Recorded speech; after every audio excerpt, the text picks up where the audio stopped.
Well, we'll give this microphone a bit of a whirl. I noticed that the sound was a bit quiet before, so I've rigged up a microphone into it, so we'll see how this one goes. I've had a bit of a change of plan now. Instead of going down to London, we're now going the other way. We're going up to Stafford, so we'll see how the rest of the day turns out. What a lovely day today. Sun's out, it's nice and warm. It's quite nice watching other people work for a change. So we've done a couple of videos this morning looking at mirrors and the driver's view of a heavy goods vehicle, and hopefully we'll have that video put together, tagged on to the end of this one. We are going to do some tachograph stuff this week as well, but just while I've got the opportunity and while the weather's nice, and trying out a few new gadgets, a few new toys. I've got a magnet which fixes to the side of the truck as well, and that gives you a great view of coupling and uncoupling, mirror views, all kinds of things, so I'm looking forward to using that as well. So let's get ourselves going. I'm going to get myself a bottle of pop out of my fridge. Really bad for you, this stuff, isn't it? Who cares anyways. We'll stick it down here. Well, maybe not. Too much cleaning stuff in me. Down the side of me. Pop that up there, that'll do. Right, okay. Well, let's go to Stafford. I better wait for this blue truck to move out of the way.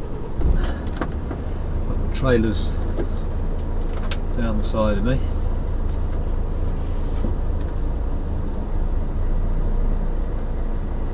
Sometimes get to this point and realise I've left the treader brake on, or it's popped back out. Alright, everything up and running again. It's always a busy place, this.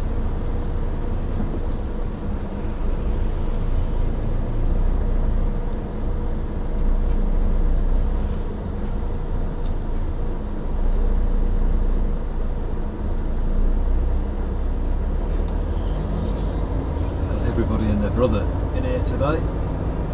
Because of the trailer down the side of us, I'm going to have to do a loop-the-loop and just wait for this man here to shift out the way, hopefully.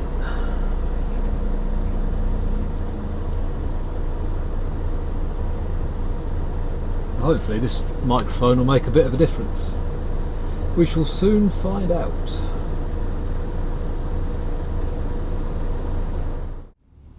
Man's just taking forever. So, go to plan B.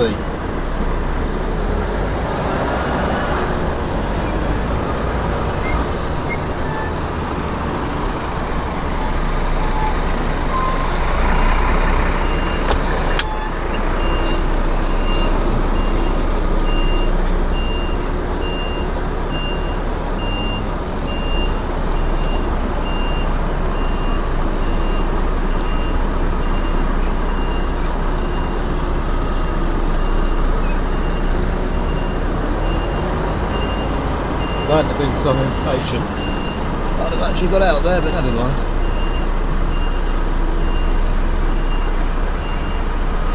I didn't know how long it was going to be. Alright. I do keep telling myself, you know, sometimes you just need a bit more patience, Steve. On the other hand, sometimes others just need to get on with it. The booping and the binging and the bombing there was just my height selector. So I have to press a button so it goes back to the middle, and everything then runs nice and level with your trailer and your unit.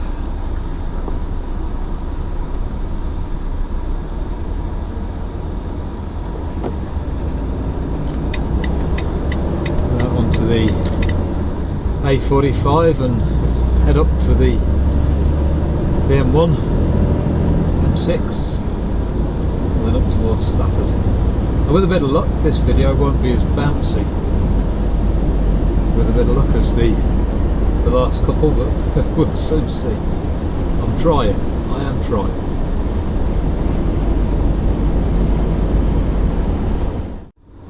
Let's see what happens at roundabouts. All the car drivers, the nutters, that cut you up and try and beat you to it, and they'll come round the inside of you and cut you up on the outside of you.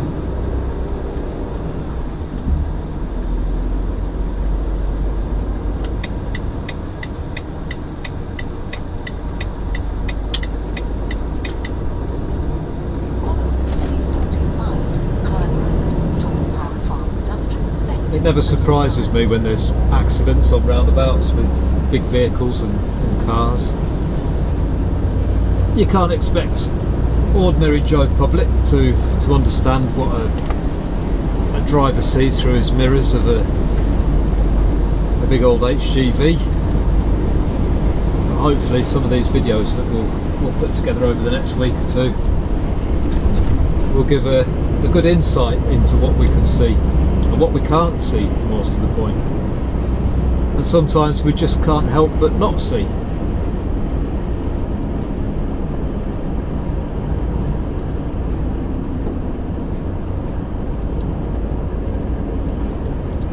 And there we go. Through the roadworks.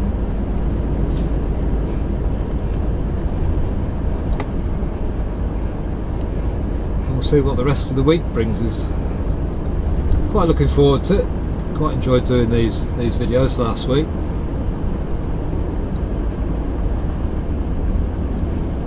At the moment I've got the camera up in the top of the windscreen. See if we can get a bit of a better position at some point. It's all trial and error.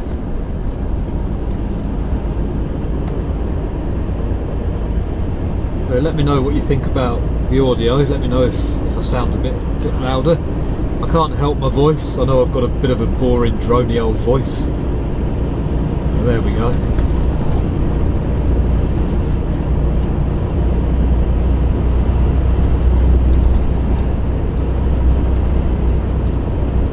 I'll sit back, relax, stick some music on, and I'll see you in Stafford.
Done our delivery in Stafford and now heading towards Manchester back to Kellogg's.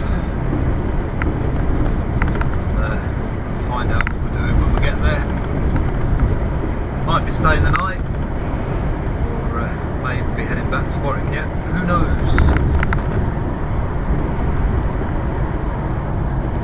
So this bit, I haven't got the new microphone plugged in. So we'll see what the difference is between whether it was worth buying it or not, basically. We're about an hour away from Manchester. It's still a really lovely day. It's quite hot, about 20 degrees. Can only be a good thing.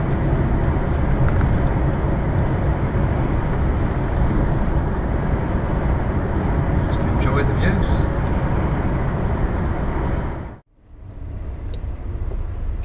So here's a view of traffic coming down a slip road. I'm just letting a lorry in front of me.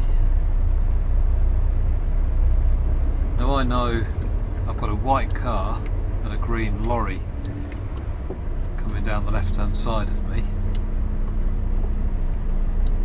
Mr. Scania here really is.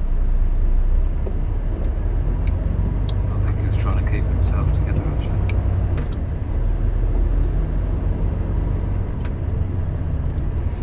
But it's okay because I am going off at the next junction, so they will be back together. So I know that I've still got a car and a big green Arctic behind me, but you probably didn't see an awful lot of it. And now I have no idea what's coming down the slip road because the angle of my lorry, I can just see the glimpse of a silver car coming down. Now I'm just trundling along at not even 10 miles an hour. I've lost sight of the car. There he is now. Now is he going to try and squeeze past me, or is he going to hang back? He's hanging back and coming in behind me, and I would say that is a good bit of driving.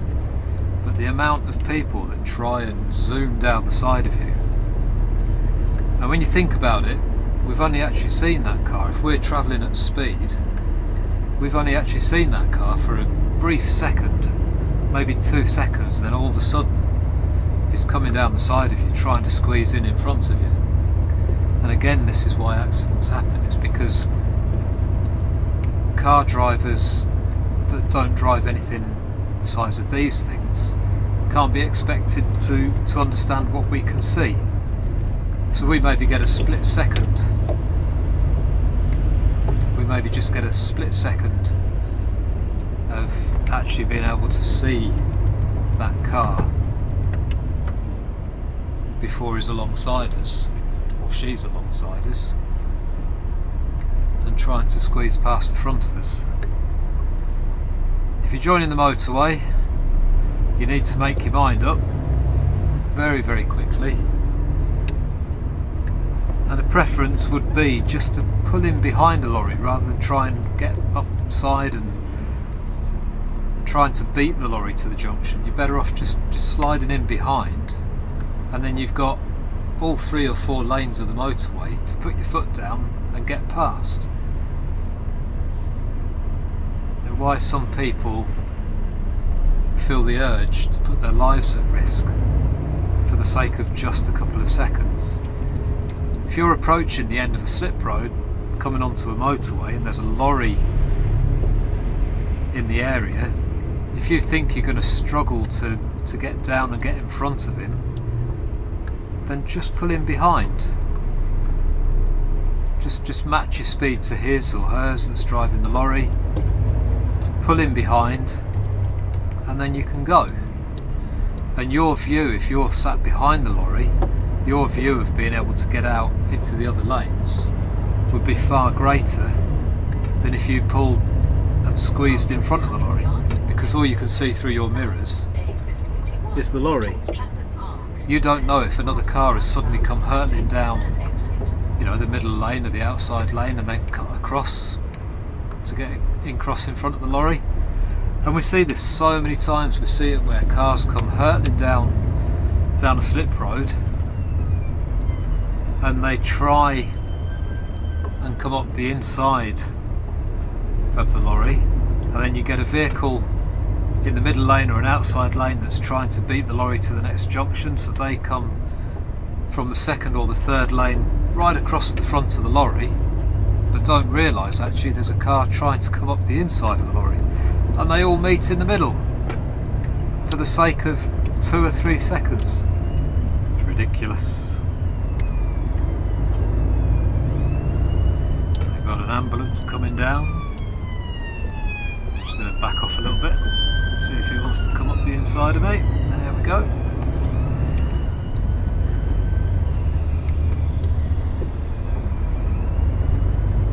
I don't think they make ambulance drivers like they used to.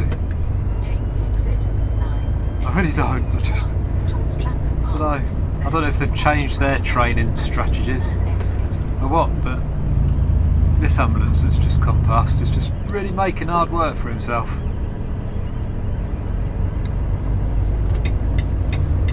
Now we're going to come off at this junction. Junction 9. There's obviously something occurred. Traffic's at a standstill up the right hand side of me.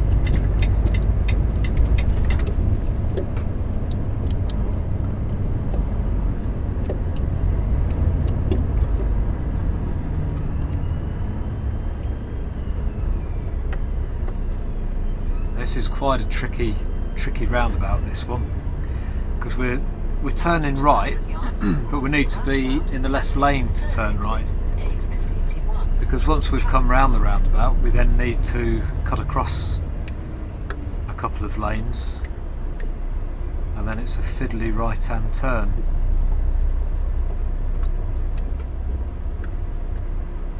So although I've done this manoeuvre a million times, it's still a little bit of a challenge.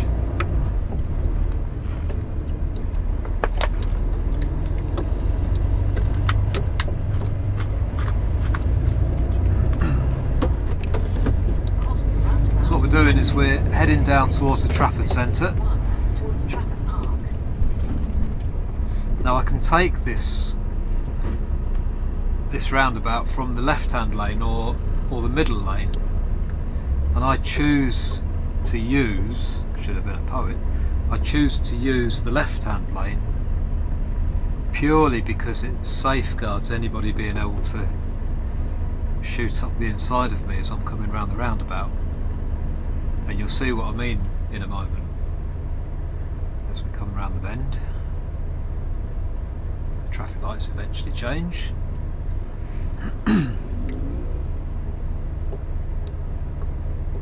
Any second now. There we go. A quick check of my mirrors. Follow me line round to the right. Around the traffic lights that you can't see because they've got barn doors on them. Right, so now I can't see anything at all up the left hand side of me.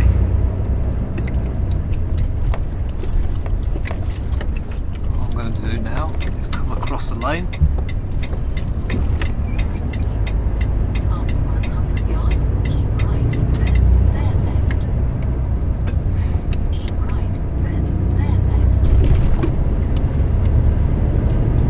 Come along here, and now we're going to move over another lane.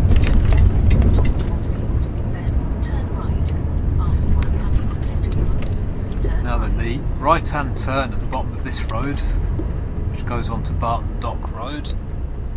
Now there's two Arctics in front of me, a van and a Jaguar, and when these lights go to green, probably all of these vehicles will be able to go right at this junction, and they probably will. And what I will do is just sit at the traffic lights, because there's another set of traffic lights just round the corner, and if I attempt to follow this lot round, I'll end up just blocking the whole road off. So I'll just nice and easy trundle down here, and you'll see why in a moment.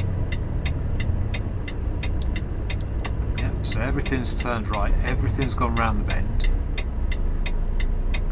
and exactly what I'm about to explain has just happened. There's a white van that's now creeping up the inside of the trailer, and I'll explain this to you in a moment.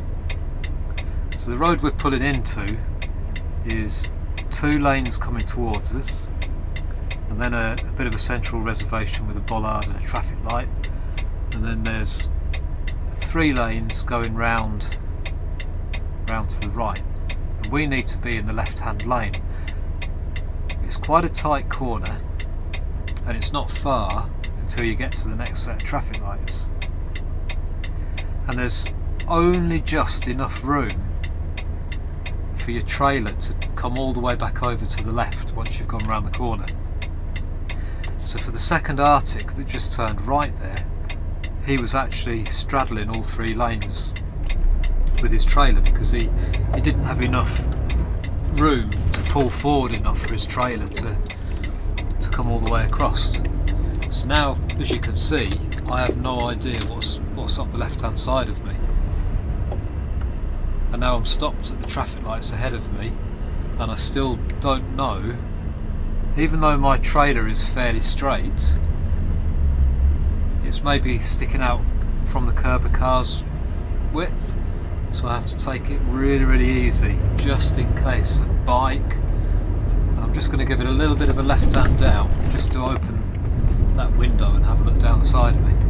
So I had no idea if anybody had actually crept down the side of me, and that's not through a fault of mine, that's just how these things are.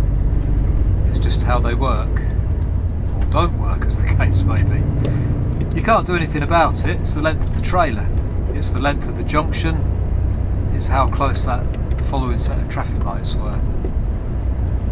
So you imagine yourself, you've come round the corner thinking, I'm going to beat the traffic lights, so I'm just going to pull up the side of this trailer. Well, I don't know you're there, because the trailer is blocking the view. The front of the trailer has moved out as I've come round the corner, and it's blocked the view of the back part of my trailer.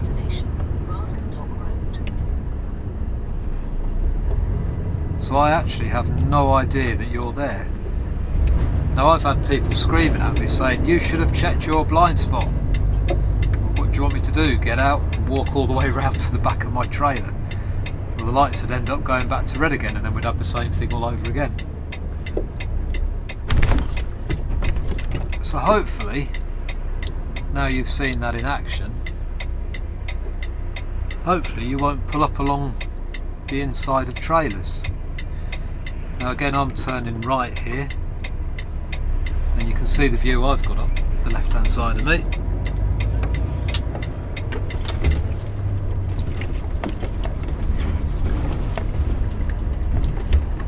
And again, there could have been a push bike or anything trying to squeeze up the side of me. So until you see this view, you actually cannot understand or appreciate just how little a heavy goods driver can actually see. And it's not through a fault of the heavy goods driver, it literally is just how it is. I hope that makes a bit of sense.